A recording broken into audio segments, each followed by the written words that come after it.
ಆತ್ಮೀಯ ದ್ವಿತೀಯ PUC ವಿದ್ಯಾರ್ಥಿಗಳಿಗೆ ಆನ್ಲೈನ್ ಕ್ಲಾಸ್ಗೆ ಸ್ವಾಗತ. ಸೊ ಇವತ್ತಿನ ಕ್ಲಾಸ್ನಲ್ಲಿ ನಾವು FW ಟೇಲರ್ ಅವರ ತತ್ವಗಳನ್ನು ನೋಡ್ತಾ ಇದ್ದೀವಿ. ಓಕೆ, ಸೊ ಈ FW ಬಗ್ಗೆ ಟೇಲರ್ ಅವ್ರ ಬಗ್ಗೆ ಹೇಳೋದಾದ್ರೆ ವೈಜ್ಞಾನಿಕ ನಿರ್ವಹಣೆ ಬಗ್ಗೆ ಪ್ರಥಮವಾಗಿ ಅಧ್ಯಯನ ಮಾಡಿರ್ತಕ್ಕಂಥ ಒಬ್ಬರು ವ್ಯಕ್ತಿ ಆಗಿರ್ತಾರೆ. ಸೊ ಈ FW ಟೇಲರ್ ಅವರು ಯಾವ್ದಾದ್ರ ಮೇಲೆ ಜಾಸ್ತಿ ಒತ್ತು ಕೊಟ್ಟಿದ್ದಾರೆ ಅನ್ನೋದನ್ನ ಈ ಕೆಲವೊಂದಷ್ಟು ತತ್ವಗಳ ಬಗ್ಗೆ ನಾವು ತಿಳಿದುಕೊಳ್ಳೋಣ. ಓಕೆ, ಸೊ ಮೊದಲನೇದು ವಿಜ್ಞಾನ ಹೆಬ್ಬೆರಳ ನಿಯಮವಲ್ಲ.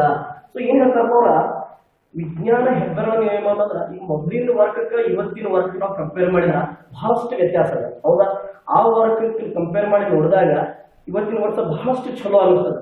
ಕೆಲವೊಂದು ಸಲ ಯಾವುದೇ ಕೆಲಸ ಆಗಿದೆ, ಯಾವುದೇ ಕೆಲಸ ಆಗಲಿ ಅದಕ್ಕೆ ತನ್ನದೇ ಆಗಿರ್ತಕ್ಕಂಥ ಅನುಕೂಲತೆ ಮತ್ತು ಅನಾನುಕೂಲತೆ ಇದ್ದೇ ಇದೆ. ನಮ್ಗಿಂತ ಹಿರಿಯರು ಏನದ ಅವಾಗ ಅವ್ರಿಗೆ ಮುಂದಿನ ಕೆಲಸನ ಬಹಳ ಚಲೋ ಅನಿಸ್ಬೋದು. ಯಾಕಂದ್ರೆ ಈ ಉದಾಹರಣೆ ತೆಗೆದುಕೊಂಡ್ರೆ ನಾವು KV ಕರೆಂಟ್ ಬಿಲ್ ಕಟ್ಟಕ್ಕೆ ಹೋಗ್ತೀವಿ.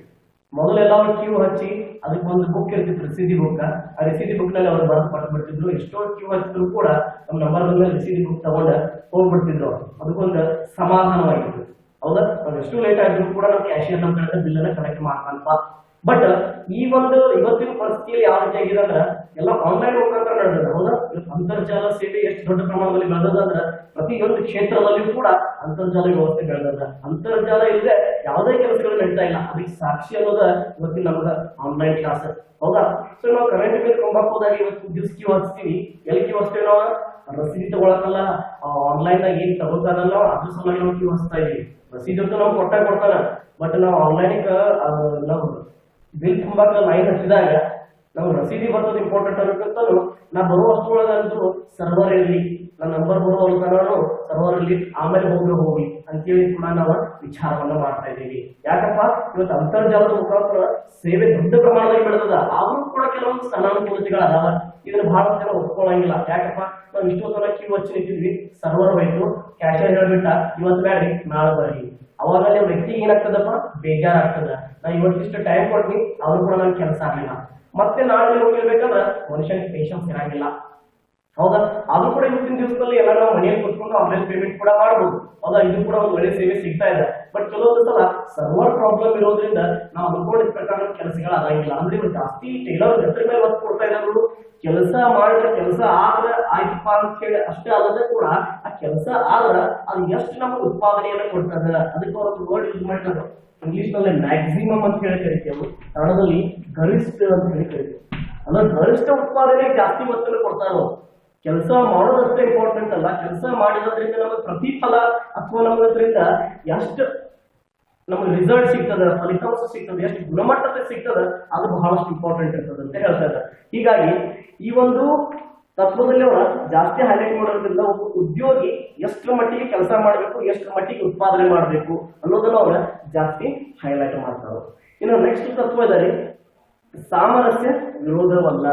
ಈ ಸಾಮರಸ್ಯ ಅಂದ್ರ ವ್ಯವಸ್ಥಾಪಕರಿಂದ ಟಾಪ್ ಉನ್ನತ ಹಂತದಿಂದ ಹಿಡ್ಕೊಂಡ ಲೋ ಲೆವೆಲ್ ತನ, ಅದು ಉನ್ನತ ಹಂತ, ಮಧ್ಯಮ ಹಂತ, ಕೆಳಂತ, ಈ ಮೂರು ಹಂತದಲ್ಲಿ ಕೂಡ ಸಾಮರಸ್ಯ ಇರಲೇಬೇಕು. ಇದಕ್ಕೆ ಇಂಗ್ಲಿಷ್ ನಲ್ಲಿ ನಾವು ಕೋಆಪರೇಷನ್ ಅಂತ ಕರಿತೀವಿ. ಇನ್ನೊಂದು ವರ್ಡ್ ಇದಕ್ಕೆ ನಾವು ಹಾರ್ಮನಿ ಅಂತ ಹೇಳಿ ಕರಿತೀವಿ. ಹೌದಾ? ಸೊ ಇಲ್ಲಿ ಎಲ್ಲರೂ ನೋಡಿ ಉತ್ತಮವಾಗಿರ್ತಕ್ಕಂತಹ ಒಂದು ಸಹಕಾರ ಮನೋಭಾವನೆ, ಉತ್ತಮವಾಗಿರ್ತಕ್ಕಂತಹ ಬೆರಿತಕ್ಕಂತಹ ಒಂದು ಭಾವನೆ, ಸ್ಪಂದನೆ ಮಾಡತಕ್ಕಂತ ಭಾವನೆ, ಇದು ಉನ್ನತ ಹಂತದಿಂದ ಕೆಳ ಹಂತದವರೆಗೆ ಇರಲೇಬೇಕಾಗ್ತದ. ಯಾಕಪ್ಪ ಅಂತಂದ್ರ ನಾವು ಕೆಲಸ ಹೆಂಗ್ ಮಾಡ್ತೀವಿ ಅನ್ನೋಕ್ಕಿಂತಲೂ ಕೆಲಸ ಯಾವ ರೀತಿ ಮಾಡ್ಕೊಳ್ತೀವಿ ಅನ್ನೋದು ಕೂಡ ಬಹಳಷ್ಟು ಇಂಪಾರ್ಟೆಂಟ್ ಆಗಿರ್ತದ. ಯಾಕಂದ್ರೆ ಉನ್ನತ ಹಂತದವ್ರು ಹೇಳ್ತಾರ ತಗೊಳ್ಳಿ ಕೆಲಸ ಮಾಡೋ ಹೋಗ್ರಿ, ಅವ್ರಿಗೂ ನೀವು ಪೇಮೆಂಟ್ ಕೊಡ್ತಿರ್ತೀರಿ, ಅವ್ರು ಕೆಲಸ ಮಾಡ್ತಾರೆ. ಬಟ್ ಕೆಲಸ ಹೆಂಗ್ ಮಾಡಿಸ್ಬೇಕು, ಎಷ್ಟು ಡಿಫ್ರೆಂಟ್ ಮಾಡಿಸ್ಬೇಕು, ಎಷ್ಟು ಕ್ವಾಲಿಟಿ ಮಾಡಿಸ್ಬೇಕು, ಎಷ್ಟು ಪರಿಣಾಮಕಾರಿಯಾಗಿ ಮಾಡಿಸ್ಬೇಕು ಅನ್ನೋದನ್ನ ಇಲ್ಲಿ ಸಹಕಾರ ಹೆಲ್ಪ್ ಮಾಡ್ತದ. ಹೌದಪ್ಪ. ಯಾಕಪ್ಪ ಅಂದ್ರ ಈ ಒಂದು ಉನ್ನತ ಹಂತದಲ್ಲಿರ್ತಕ್ಕಂಥ ಅಧಿಕಾರಿಗಳು ಈ ಕೆಲಸವನ್ನ ಮಾಡ್ಲಿಕ್ಕೆ ಯಾವ ರೀತಿ ಗುರುತಿಸ್ತಾರೋ, ಯಾವ ರೀತಿ ಸಂಭಾವನೆಯನ್ನು ಕೊಡ್ತಾ ಇದ್ದಾರೋ, ಯಾವ ರೀತಿ ನಮ್ಮ ಜೊತೆ ಬೆರಿತಾ ಇದ್ದಾರೋ, ಹೌದಾ? ಇದರಿಂದ ಏನಾಗ್ತದೆ? ಇಲ್ಲಿ ಕೆಲಸದಲ್ಲಿ ಆಸಕ್ತಿ ಬರ್ತದ. ಈ ವ್ಯವಸ್ಥಾಪಕರದ್ದು ಬಹಳಷ್ಟು ಮುಖ್ಯವಾದ ಕರ್ತವ್ಯ ಆಗಿರ್ತದ.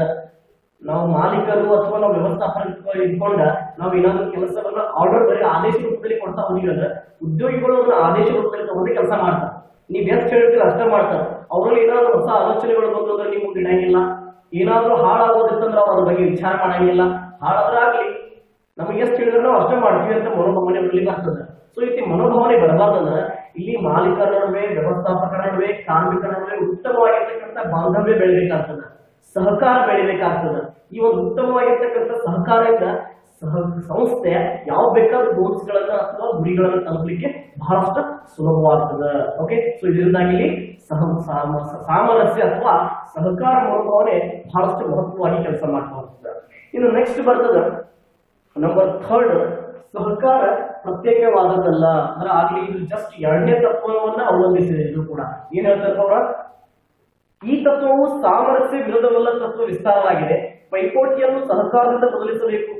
ಹೌದಾ, ಇಲ್ಲಿ ಏನು ಕಾಂಪಿಟಿಷನ್ ಇರ್ತದ, ಪ್ರತಿಯೊಬ್ಬ ಉದ್ಯೋಗಿಗೂ ಸಂಸ್ಥೆಯಲ್ಲಿ ತನ್ನ ಬಗ್ಗೆ ಇನ್ನೊಬ್ಬರ ಜೊತೆ ಕಾಂಪಿಟಿಷನ್ ಮಾಡ್ತಾನೆ ಇರ್ತಾನೆ.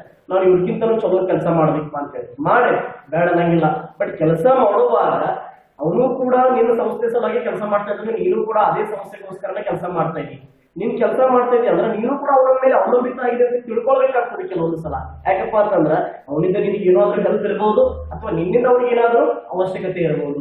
ಸೊ ಇಬ್ರು ನೋಡ್ಬೇಕು, ಕೊಂಡಿಯಾಗಿ ಏನ್ ಕೆಲಸ ಮಾಡ್ತಿರ್ತಾರೆ ಅದು ಸಹಕಾರ ಅನ್ನೋದ, ಅದನ್ನ ಅವ್ರು ಇಬ್ರು ಕೂಡ ಹಿಡ್ಕೊಂಡು ಹೋದ್ರ ಸಂಸ್ಥೆ ಬಹಳಷ್ಟು ಉತ್ತಮವಾದ ಫಲಿತಾಂಶವನ್ನು ಮತ್ತು ಗುಣಮಟ್ಟ ಅಥವಾ ಪರಿಣಾಮಕಾರಿಯಾಗಿರ್ತಕ್ಕಂಥ ಒಂದು ಸಂಸ್ಥೆಯನ್ನು ಕೊಡ್ಲಿಕ್ಕೆ ಮಾರುಕಟ್ಟೆಗೆ ಸಾಧ್ಯ ಆಗ್ತದ. ಇಲ್ಲಪ್ಪ ಅಂತಂದ್ರ ಪ್ರತಿಯೊಬ್ಬ ವ್ಯಕ್ತಿ ನನಗಷ್ಟೇ, ನಾನು ಈ ಸಂಸ್ಥೆ ಎಷ್ಟು ಕೊಡ್ತದೆ ನಾನು ಅಷ್ಟೇ ಕೆಲಸ ಮಾಡ್ತೇನೆ ಅಂತೇಳಿ ನಾವು ಏನಾದ್ರೂ ಆ ರೀತಿ ವಿಚಾರ ಮಾಡ್ತಾ ಹೋದ್ರ ಅಲ್ಲಿ ಸಂಸ್ಥೆ ತಾನು ಅನ್ಕೊಂಡಿದ ಪ್ರಕಾರ ಗುರಿಯನ್ನು ತಲುಪಲಿಕ್ಕೆ ಸಾಧ್ಯ ಆಗಂಗಿಲ್ಲ.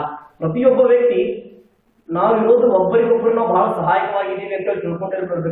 ನಾವಿಬ್ಬರು ಒಬ್ಬರಿಗೊಬ್ಬರು ಬೇಕಾಗಿರುವುದು ಅಂತ ಹೇಳಿ ಅವ್ರನ್ನ ಅರ್ಥ ಮಾಡ್ಕೊಂಡಿರ್ಬೇಕು.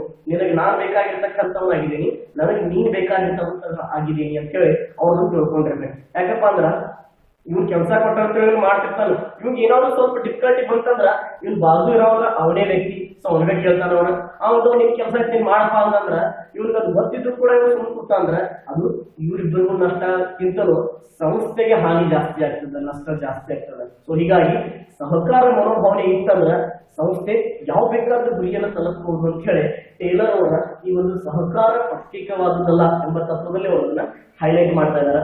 ಪ್ರತಿಯೊಬ್ಬ ಉದ್ಯೋಗಿ ಕೂಡ ಅವಕಾಶವನ್ನು ಕೊಡಬೇಕಾಗ್ತದೆ. ಉನ್ನತ ಹಂತದವರು ಏನಪ್ಪಾ, ಅವ್ನು ಕೆಳ ಹಂತದಲ್ಲಿ ಅದಾನ, ಅವ್ನು ಬರೀ ಅದೇ ಕೆಲಸವನ್ನ ಮಾಡ್ಬೇಕ, ನಾವ್ ಈ ಕೆಲಸವನ್ನು ಅವ್ನು ಕೊಡಂಗಿಲ್ಲ ಅಂತ ಹೇಳಿ ಅನ್ಕೊಂಡ್ ಕೂತ್ರ ಅವನಲ್ಲಿ ಕೂಡ ಹೊಸ ಆಲೋಚನೆಗಳಿರ್ತಾವ, ಹೊಸ ವಿಚಾರಗಳಿರ್ತಾವ, ಏನಾದ್ರೂ ಅವನಿಂದ ಕೂಡ ಬದಲಾವಣೆಗಳು ಮಾಡ್ತಕ್ಕಂಥ ಸಾಧ್ಯತೆಗಳಿರ್ತಾವ. ಅವಾಗ ಅವ್ರಿಗೂ ಕೂಡ ನಾವು ಏನಾದ್ರೂ ಅವಕಾಶ ಕೊಟ್ಟಿದ್ದಾರೆ ಉನ್ನತ ಹಂತದವರ ಸಂಸ್ಥೆಗೆ ಬಹಳಷ್ಟು ಲಾಭವನ್ನು ತಂದು ಕೊಡ್ತದ. ಸಂಸ್ಥೆಗೆ ನೈತಿಕತೆಯನ್ನು ಸಂಸ್ಥೆಯಲ್ಲಿ ನೈತಿಕತೆ ಸೃಷ್ಟಿ ಆಗ್ತದ. ಇದರಿಂದ ಉನ್ನತ ಹಂತಕ್ಕ ಬಹಳಷ್ಟು ಲಾಭ ಇರ್ತದ. ಆಲ್ಮೋಸ್ಟ್ ಸಂಸ್ಥೆ ಬೆಳೆತಂದ್ರ ಉದ್ಯೋಗಿಗಳು ಬೆಳೆದಂಗ. ಇನ್ನು ಸಂಸ್ಥೆ ಬೆಳಿಬೇಕಂದ್ರೆ ಉದ್ಯೋಗಿಗಳು ಬೆಳಿಬೇಕಪ್ಪ. ಉದ್ಯೋಗಿಗಳು ಯಾವ ತರ ಬೆಳೆಸಬೇಕು, ಅದು ಕೇವಲ ವ್ಯವಸ್ಥಾಪಕರ ಮತ್ತು ಮಾಲೀಕರ ಕೈಯಲ್ಲಿರ್ತದ.